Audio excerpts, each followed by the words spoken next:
For today, we are very, very fortunate to have a fourth session with esteemed speakers Nisha Susan and DC Pan. Our moderator is Manyin, and I'll turn it over to her now. Good evening, everyone. Welcome again. My name is Manyin, the moderator tonight, and I'm a member in this research team of digital intimacy. We are so honored to have Nisha Susan and Professor Li Jun as our speakers tonight. Let me introduce the speakers to you. Our first speaker is Nisha. She's a writer, editor, and the co-founder of two award-winning media companies, The Lady's Fingers and Grist Media.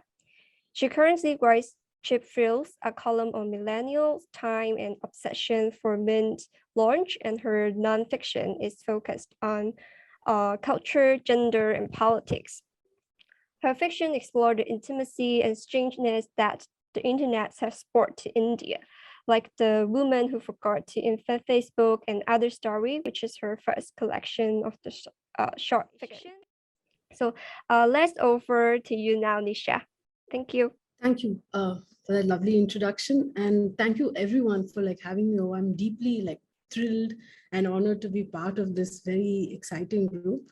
I think this is the first time I will be trying to put together my very scattered thoughts on the digital life I've done it before in fiction, but to do it in a sort of organized and formal way, this is possibly the first time. So it's been a great pleasure for me. I hope you'll find it vaguely interesting.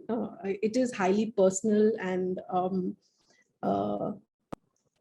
perhaps a little strange also, what I'm about to present. I hope it's interesting. I'll share the presentation which I have made just now.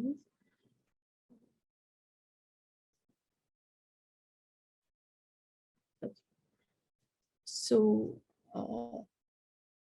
yes, so my presentation today is called Very Friendly, Very Quickly. It's a short history of a certain kind of digital intimacy. So I want to go back to 1997. This is the year in which I made my first email ID. I went to a cyber cafe which was on my street and made an email ID, and it never occurred to me that it was so unusual to suddenly live in a street where there were many cyber cafes. There were like 7 or 8 on my street. It's a residential neighborhood, and those, some of them call themselves cyber cafes. There was just like one computer, and to get to the computer, you had to get past stacks of bananas, sometimes vegetables, sometimes newspapers. Basically, every grocery store, everybody who was selling anything was also selling the internet. So it was very easy to get online. And back then, it never occurred to me that it was an unusual position to be in, the specific historic occurrence of Bangalore, my access to English. None of these things occurred to me. I was just ready to be online. That was in 97. In 2015, I had an experience that I'd like to begin talking about. In 2015, one day I was on Facebook, and while I was doing something, I noticed a status update. And the status update said that a friend of mine, a filmmaker, had become friends with Nisha Susan. So this was a little strange. I mean, my name, as I'm demonstrating here, is not a very unusual name. A lot of women are called Nisha Susan. But the chances, the statistical probability of this particular filmmaker friend in Delhi becoming friends with another Nisha Susan seemed a little strange to me. So I looked her up. This Nisha Susan was younger. She'd gone to Oxford. She'd gone to Harvard. She studied in Delhi. She was in Harvard at that point. And her friends list was like a who's who of cool people, like movie makers, authors, poets, many academics, South Asian and Southeast Asian academics who were in the Ivy League. All of these people that, say, a gossip column would call bold type names were all this Nisha Susan's friends. And I found it very intriguing. So I watched this list become bigger and bigger over the next 24 hours. This Nisha Susan was obviously sending out a lot of friend requests and acquiring them at great speed. So after almost a day had passed, I wrote to my filmmaker friend and I said, "Do you know this woman?" And he said, "Oh, wait, I thought it was you. I thought I was adding you on Facebook and I was wondering why, because I thought we were already Facebook friends."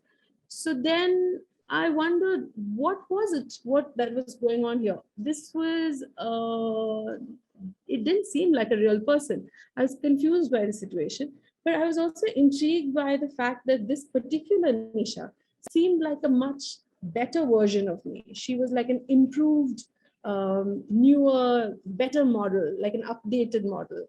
She was friends with all kinds of cool people on Facebook that, when I say friends, I mean she had added people on Facebook that I would have been quite nervous to approach in any way, even online. So after about waiting for a day, I thought I should try to figure it out.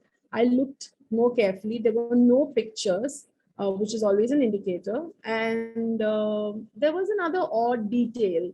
While this person had had this seemingly expensive Western education, before every full stop, there was a strange space, like a one blank space before every full stop and every comma, which I found just like one of those odd details about her profile. While I trawled through all the names on this list, one name popped up as not a famous person and a young person, someone in his 20s, not at all fitting in with all these celebrities who are there in the rest of the friends list. So I looked at him carefully and I thought I knew him vaguely. He was a journalism student until fairly recently and had now gone off to SOAS in London to study. And he seemed like the odd one out in this list. So I wrote to him and I said, "Hey, do you know this woman?" And he immediately wrote back saying, "Yeah, yeah, I know her. I know her. She used to be my classmate and we're good friends and she's in Harvard right now." And it would have been fine, except his responses to me, um, those messages also contain the same odd punctuation problem. Before every full stop was a space. Before every comma, there was a space. And, I'm not a detective, but it seemed fairly obvious that this young man was this Nisha Susan for some strange reason I could not quite understand. So I wrote to him saying in veiled terms that, I intend to follow up with the universities that this woman claims to be in and then find out why she's, well, impersonating me. And within hours, it was gone, this particular profile. Uh, and I thought to myself, oh, if people say you go on the internet and you find yourself in some ways, I had not anticipated finding myself quite in this way. I didn't know that, in 2015, I would find a hot new version of me. But, those were many, many years later. Back in 97, when I first made my email ID, my first email ID was ratkirani@hotmail.com. It's the name of a flower. It is the literal translation is Queen of the Night. It is kind of joke that only 19-year-olds would find funny. I thought it was very funny to have Rat Kirani at Hotmail, Queen of the Night at Hotmail. But about a year later, I was told off by a stern 20-year-old. A stern 20-year-old told me, "What kind of email ID is this? Don't you want to be professional?" And this this shocked me with the idea that someone would want to be professional on the internet.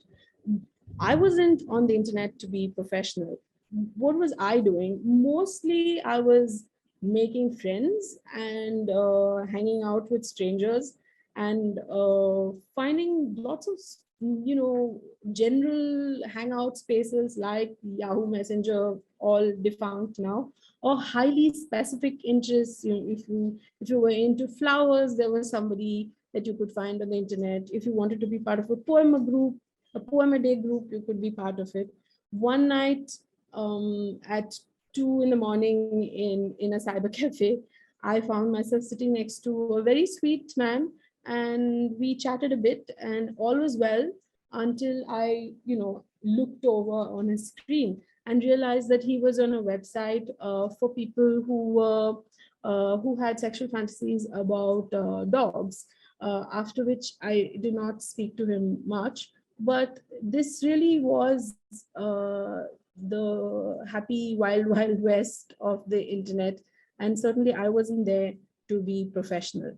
I didn't know the term intimacy junkie at that point. I didn't know the term intimacy junkie, the person who looks for fast and intense intimacy, who's addicted to intimacy. I didn't know that term then, but I guess that is who I was. I went on these places and made friends, and these were places in which I felt I could be real. I won't say I felt I could be myself, because I didn't even know who that was, but I felt I could say things and it had no consequences, and I could play games and it had no consequences. Um, for a lot of the people, for pretty much everybody who started studying the internet as a space and a cultural object, obviously the sexual realm has always been of interest, and for good reason, because sexual commerce, porn has driven the way technology has developed on the internet, and sexual commerce has been developed. Things like that we take for granted, like online payments or credit card payments or streaming video, all kinds of things first came to the internet because of porn, because of sexual desire. So understandably, a lot of people's interests have been focused on studying sexual desire on the internet. But for me, for a long time, I've thought of the kind of friends and friendships and well, I won't say non-sexual, but sexual plus kind of spaces that was available in the early internet. Even sexual role play would happen, at least for me, with people that I just become friends with, and that was not it was not meant to be part of some pursuit of romance.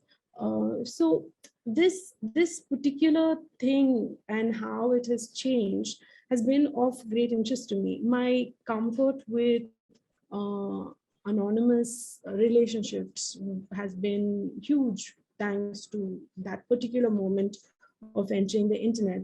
I've had friendships that have lasted over a decade where I did not know the name of the person at the other end. I did not know where they lived. I did not know their age. I did not know what they did for a living.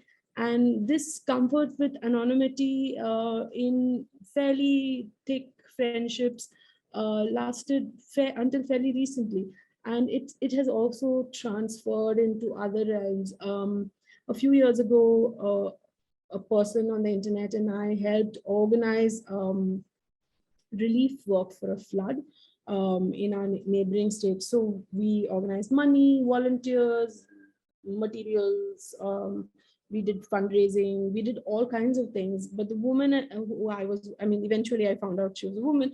The woman I was working with to do this, I didn't know anything about her. And I think there was a kind of trust in that we had this moment of working together, and it didn't really matter who she was. And I don't attribute that to our particular personalities. I think it's because we come from the same historical moment in the internet where you did hang out a lot with strangers and you asked for things and you expected to get it.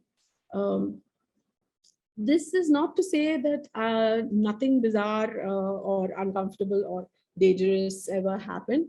I think in 2006, one morning I woke up and realized that I'd been corresponding on email with somebody called Madan Baliga, and I had been corresponding with him like intensely, several emails a day for many weeks, and something about an email that morning struck me as false. And it was a strange moment because this is a person whose name I knew.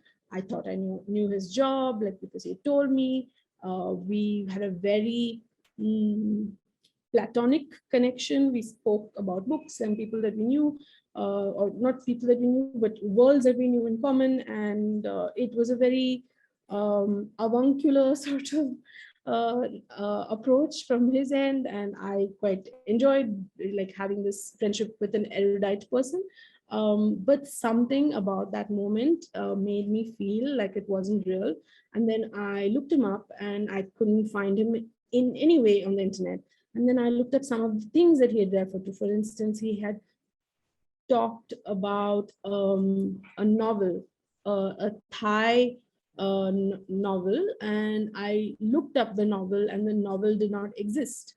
So he was not an ordinary catfish. Again, I did not know the word catfish then, but he was no ordinary catfish. He was the Gabriel Garcia Marquez of catfish. He was the Bolaño of catfish, because he was not just someone making an identity for himself.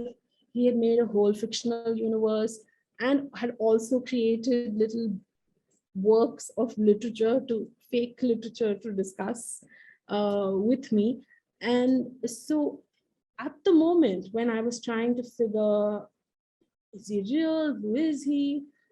I also realized I couldn't remember quite how I had become friends with him. Then I had to track back and think, okay, Madan was introduced to me by X person, and X person online was introduced to me by Y person, and so on. And then within the span of a day or two, I realized that all of these people had been fake. So I had been passed down the line by one fake friend to another, till I ended with what I'm thinking of as the Marquez of catfish. To what end? One would, I mean, in a thriller, there would be some great motive of, I don't know, sexual tension, crime, financial, something skullduggery. But there was nothing. Apparently, the pleasure was to create this totally false world and have me swallow it. It was a strange experience. It's kind of amazing. But I think what was more amazing is that it didn't completely derail me. And it didn't derail me because every few weeks on the wild internet, as it was back then, unsupervised and scary and exciting, something weird happened every week. So this was just one of them. Later, when I put together some of this stuff in fiction, it was that old problem of worrying that the reader would not believe some of the details because they just seemed so outlandish. But that was the truth of friendships back then, that we did become like, there were no borders and there were no boundaries, and sometimes there was no real person at the other end, but there was also simultaneously really, really close and intimate friendships which mattered and lasted over a decade. Later in 2013, as a journalist, when I was interviewing young women in Bangalore who went to the same college as I did, and I was talking to them about their internet lives, one of the things I found interesting is that Their online adventures consisted of ways of talking about feminism. So this was at a moment just before the big feminist websites and a lot of gender journalism became a thing in India. So in that little period before that, these teenagers, 18, 19-year-olds, were finding their feminism not through organizing and not through groups and not through books. And they were just finding their feminism and their feminist knowledge through other young women. And they were doing it cross borders. They were doing it in, by talking to women in Pakistan or Sri Lanka or Bhutan. And it was messy and disorganized, but this was their adventure. And the world in which they lived was similar to the world in which I had lived, in the sense that there were a lot of restrictions on movement and who they spoke to and all of those things. But the consequences of transgression was different in one important way.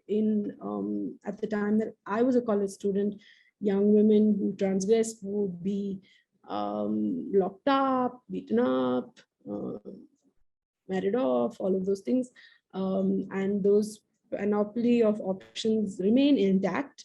But I noticed for the first time that these young women also worried that any transgression would also result in their parents assuming that they were mentally unstable and would need medication and psychiatric intervention. So this threat being there on the side, the internet is where they went to find other women and feminism, and not men and not sex, which I found fascinating.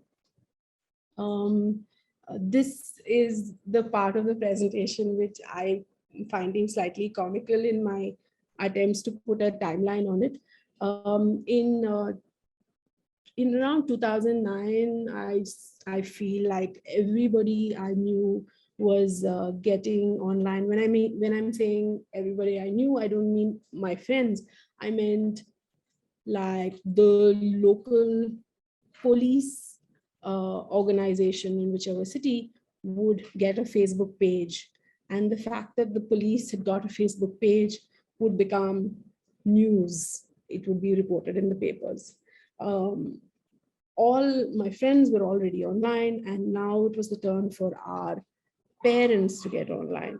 My colleague in a magazine, she had a shock because her father-in-law called her saying, "I'm taking a day off from work to make my Facebook page.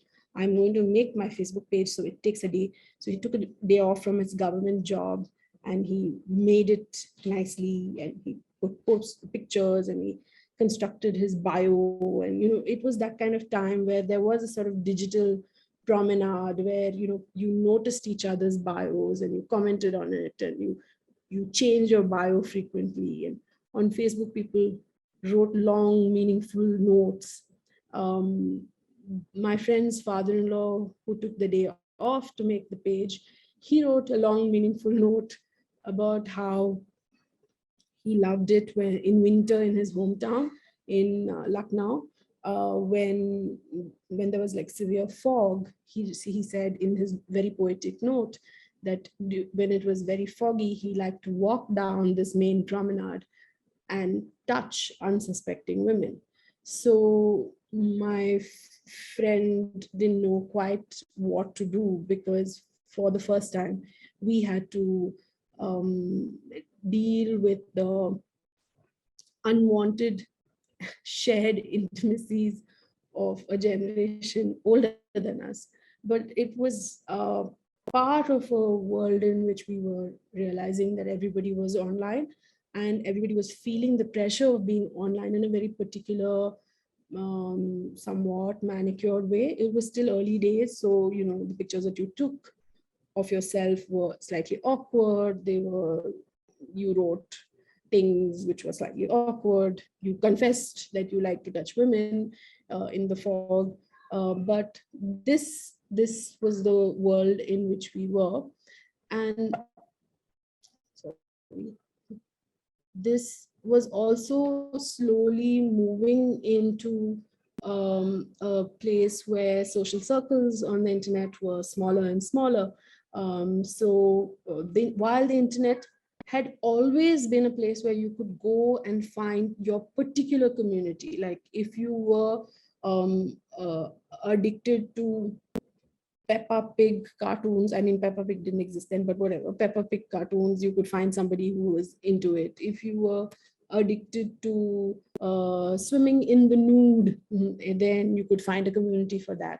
But another kind of organizing was also happening, which was of people being friends with each other and being friends online, and their common interest was that of being online. So you looked at other social circle. I mean, you looked at your social circle on the internet, and you commented on each other, and you cemented your insider outsider status by being online. This was what you had in common, and the jockeying of power and the calling out and saying so and so has done this and so has done that, and someone responds with a subtweet.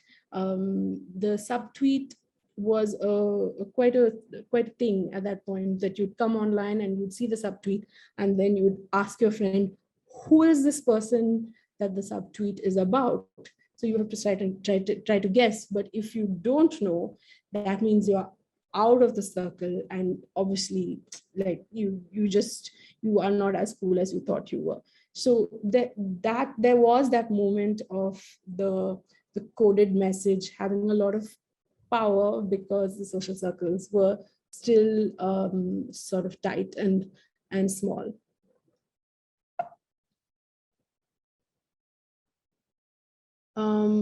I think around this time also people started slowly wondering about what is it that we are doing online.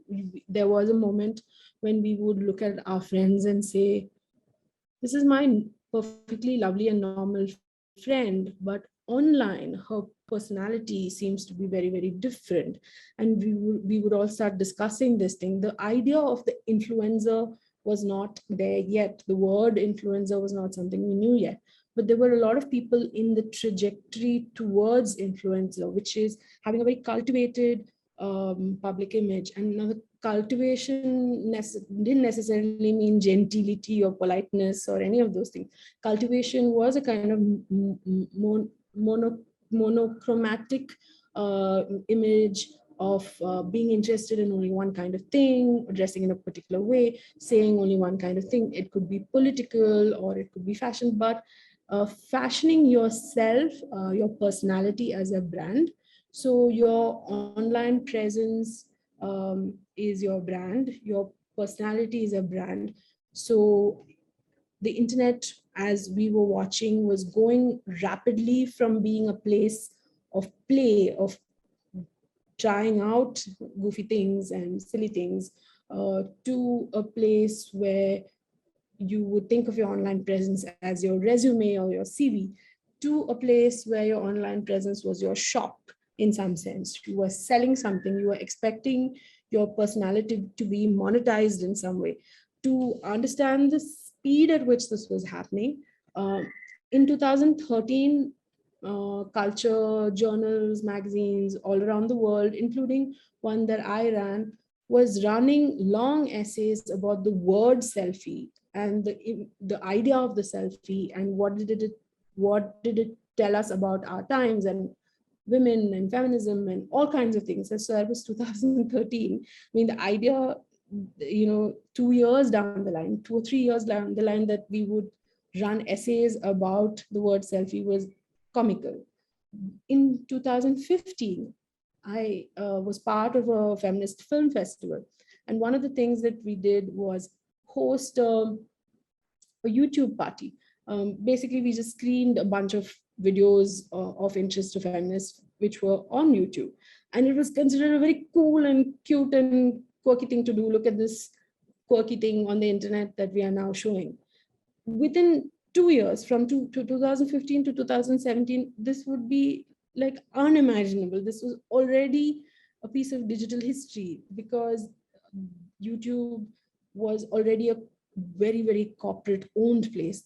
The creators were no longer, young men and women doing it for kicks. It was part of a monetization project. One of the videos that we showed at the film festival, the woman in the video within 2 years was one of YouTube's top earners from around the world. This, I think the first or second earner of 1 year. Another person whose video we shared in that festival, he was, his organization was on a Me Too list for various ghastly things. The space of play and experimentation was mostly over. The internet had shrunk to social media, and creators of all kinds were being marched along a particular path towards promoting more consumption. So automatically, the way we related to each other on the internet became complicated. Our tensions around each other became complicated. When you're looking at someone and the inexplicable, strange thing that they were doing on the internet, you were trying to understand, is this my friend doing a strange thing, or is this my friend working towards building a kind of brand? So this, of course, created lots of confusion. And then, at least for me, a funny situation of people feeling like the internet was no longer authentic. It was not a real place. It was not a place to be yourself. Hi, have I run past time? Is it like, have I taken up too much time? Maybe you can say more of your words to wrap up. Yeah, so I have maybe one more slide and I should be done. Yeah, okay. Yeah, so 2, but I will be super quick. Okay, so yeah, so the idea that the internet was a place where we went to be our authentic self was over, and people started saying, oh, the internet is like that, and we should, we should stick to our friends in real life, in IRL. The idea of alt identities were rife. Like, all the young people I knew had 2 social media accounts, one to show their family and workplace, and another one to pursue their interests. So now I had friends my age asking me with concern, are you on Twitter a lot? And they would ask me this question as if I was consuming Coke. And here I would use either meaning of the word Coke. They were very concerned about my mental health. And my very last slide is about another woman called Nisha Susan. Another woman called Nisha Susan, once a year, once in 2 years, I get an email that is intended for her. And over the years, I have figured out that she's a nurse and she's from India. She's from the same community that I was from. And then slowly she's found jobs in Saudi Arabia and Libya. And from the very last email that I have got, I have understood that she's now somewhere on the US-Canada border. She's working there. And the reason I know this is because I got an email that was meant for her, but it was from her church group. And I found it really charming that her church group is called the Niagara Falls something something. And the idea of another Nisha Susan living next to Niagara Falls and having found Jesus was really kind of nice. I quite enjoyed it. I wonder sometimes, does she get any emails that are meant for me? And what does she know about me is something that I wonder about.